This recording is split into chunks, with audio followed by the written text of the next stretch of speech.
Hello, and welcome to Coach's Corner. It is a Friday.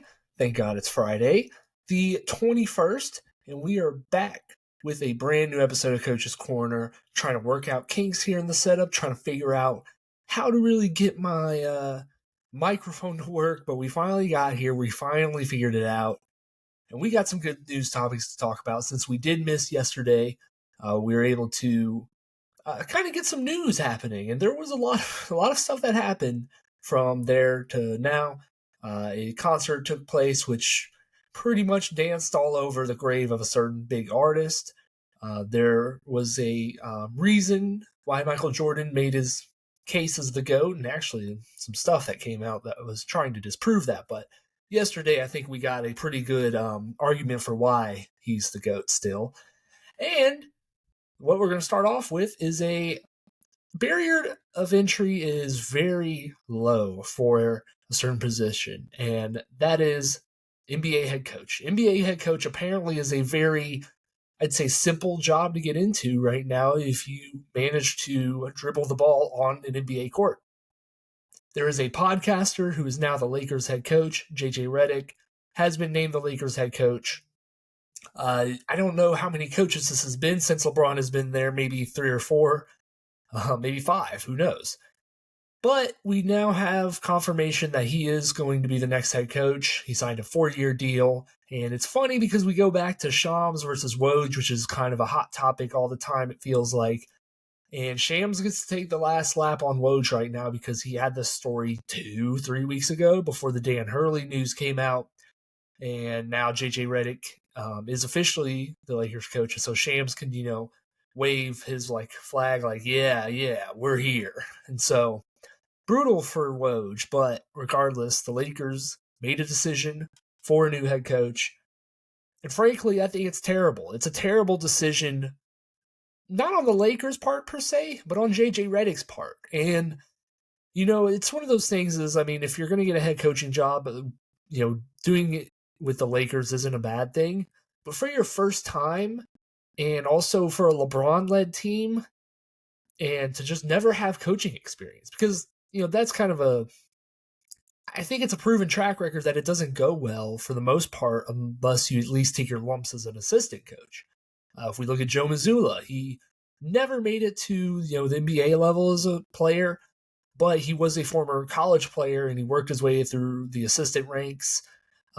If you look at just former NBA players, Willie Green, the head coach of the Pelicans, he was an assistant coach before he got the full-time job as the Pelicans guy. So there's a track record of guys who have done it, who have played in the NBA and then made the change to coaching that have done well.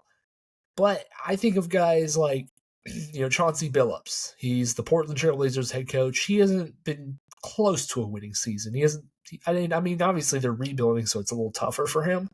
But I think it's pretty clear that that's not going to work out. Steve Nash, people claim Steve Nash is one of the smartest basketball minds to play the game at the point guard position. One of the top 5-6 point guards of all time. And he flamed out with the Nets. And I feel like that case is really a good one to look at because also he was trying to manage those personalities of Kevin Durant, Kyrie, James Harden, which was an impossible task for him and why he got fired.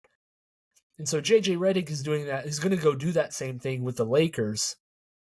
He's going to go try and manage a LeBron James, a Anthony Davis, a whoever they decide to maybe bring in.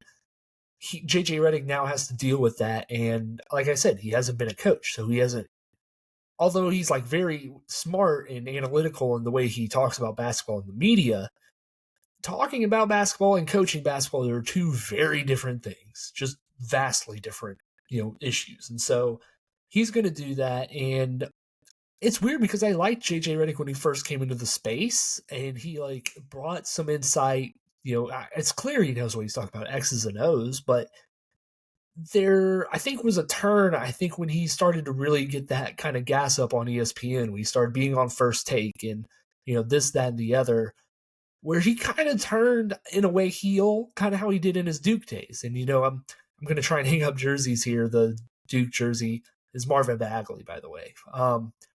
But he kind of got that arrogant Duke aura to him that I think a lot of people were like, had gone past when he went there and he came to the NBA and was a good role player, and people kind of shoved away the Duke stuff for the most part, I think. But now I feel like he's kind of gone back to that, where it feels like he's a lot of talking down to NBA fans, just like in the media space. Because, like I said, he knows his stuff and he kind of flaunts that he knows it a little bit harder. And like I said, he just kind of has been the arrogant Duke guy that I think people hated. He's kind of been that villain. And going into an NBA locker room, and if he has that same attitude towards players, younger guys, I think is really the target audience that he's going to be having to talk to and coach up.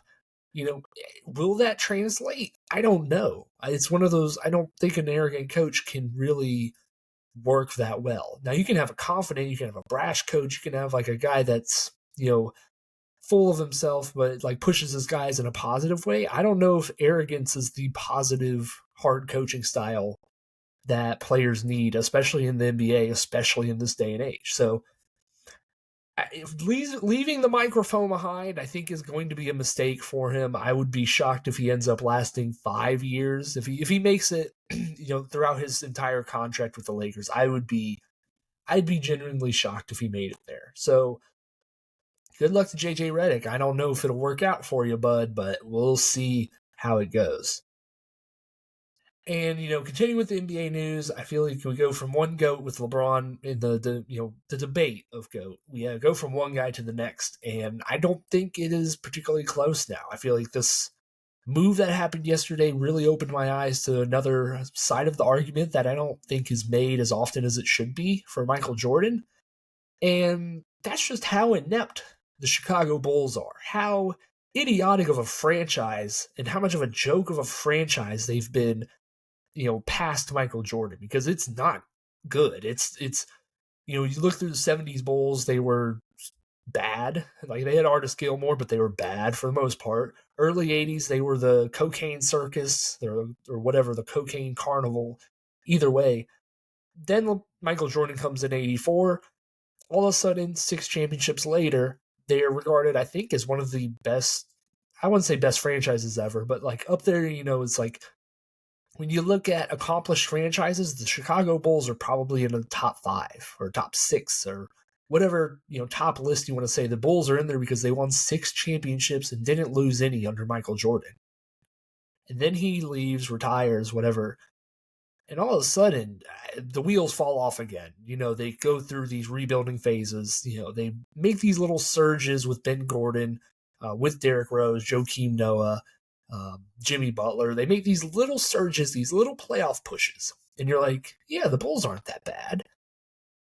And then you just get what we've gotten the past couple seasons, and you remember why this team is so dysfunctional, why they've never been close to being a championship pedigree type of team outside of the D Rose year where they were like the 1 seed.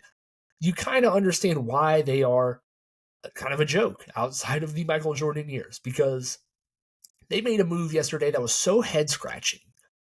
It's something that I think was universally hated online, which is like, when it comes to a trade, it's like, sometimes it's like 50-50, like, that was a bad deal. That was a pretty good deal. I can see the sides for it. And so the deal yesterday was one of the worst trades I think I've seen a team make in the past 5 years, because they traded Alex Caruso, who's a 2-time all-defensive team, caliber guard, for Josh Giddey. And, we're not going to talk about the allegations of Josh Giddey, P. Giddey. We're not going to talk about those. We're going to skip past that. We're going to ignore it, but we're going to look at the player on the court, because what value does he have? The reports were like, the Bulls think he can reach an all-star caliber type of play. I don't know what Josh Giddey they've been watching. I don't know if they're watching rookie Josh Giddey. I don't know if they're watching Australian League Josh Giddey, but it's not the Josh Giddey that just played in the playoffs. There's a stat here. I'm going to read it out. Josh Giddey has made 214 three-pointers in his career. According to NBA tracking data, 176 came without a defender within 6 feet of him, more than 82%. On plays where a defender is within 6 feet, he shot 19% from 3 this year. He is borderline unplayable. I don't know in what world Josh Giddey ever works on his own. I don't think there is a world. I think he works as a sixth man coming off the bench if you need a playmaker who is 6'8", because once again, that's kind of his knock or that's kind of his trade is like he's a playmaker. I mean, he's a 6'6" guard who can dribble the ball with both hands. That's not really, I'd say, a playmaker per se. He's not a good, like, really great defender. He doesn't make his money that way. And the way that I think about it was, like, he's Andre Roberson, but he can't even, like, play defense that good, It's like Andre Roberson was broke as broke can be for some reason. I think once his shoulder got hurt. But he was at least, like, a great defender, on-ball defender. Josh Giddey is not even that. You can't ask Josh Giddey to be a defender. You can't ask him to be a shooter in the corner. I just don't see a world where Josh Giddey contributes to basketball in a positive way. Where Alex Caruso, on the other hand, the perfect complementary piece, the perfect piece for a championship team if you really want a defensive guard at the 2 spot where, we just saw Jrue Holiday kind of take over the series in his own unique way. Going battle with Kyrie, with Luka. Like, we just saw Jrue Holiday do that. Do we think Alex Caruso can do that? And not to Jrue Holiday's capabilities, but he can contribute in that way. That's why he's a 2-time all-defensive player. He averages 10 points, 3 assists, 3 rebounds. That's good enough on a Thunder team that has Shai Gilgeous-Alexander, Jalen Williams, Chet Holmgren. That's all you need is whatever he's contributing in those, like, little minutes. That's good ball. And you have Lou Dort. I mean, I don't know if they're going to move Lou Dort now, but you have 2 high-level defenders, on-ball defenders in a West that is full of really talented guards. And it's a great move for the Thunder, who really gave up a player that, frankly, is maybe just a 6'6" white Rudy Gobert. And that's being really, really mean to Rudy Gobert. Like, he can't play defense that way. It's just on offense. He just can't do anything.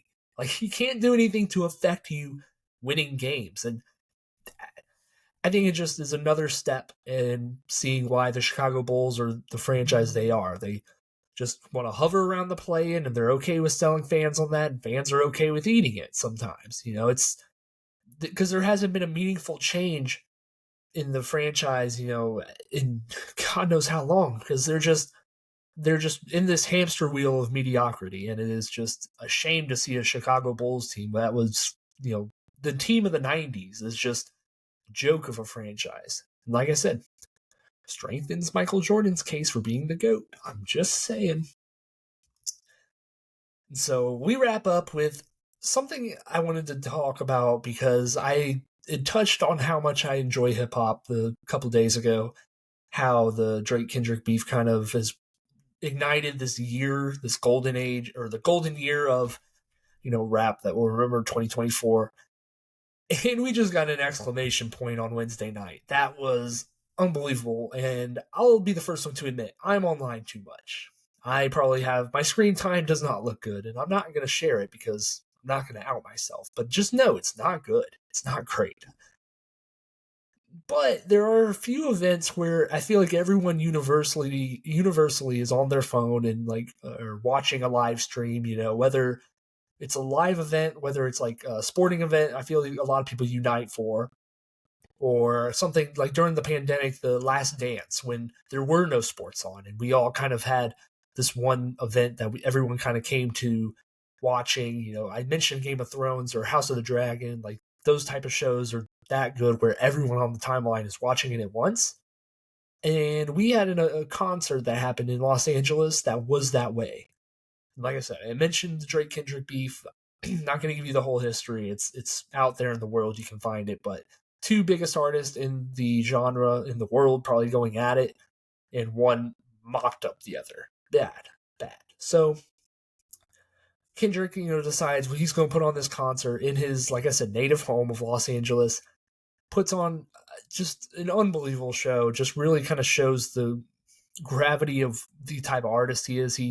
It's one of those things too. You can't even deny it. Where it's like he is critically acclaimed. He's in the industry acclaimed. Like every kind of acknowledgement he has, and it's one of those cool things where I think we saw him put on for other Los Angeles artists, and that's something that I think gets lost a lot in certain, musicians getting big is like where they came from.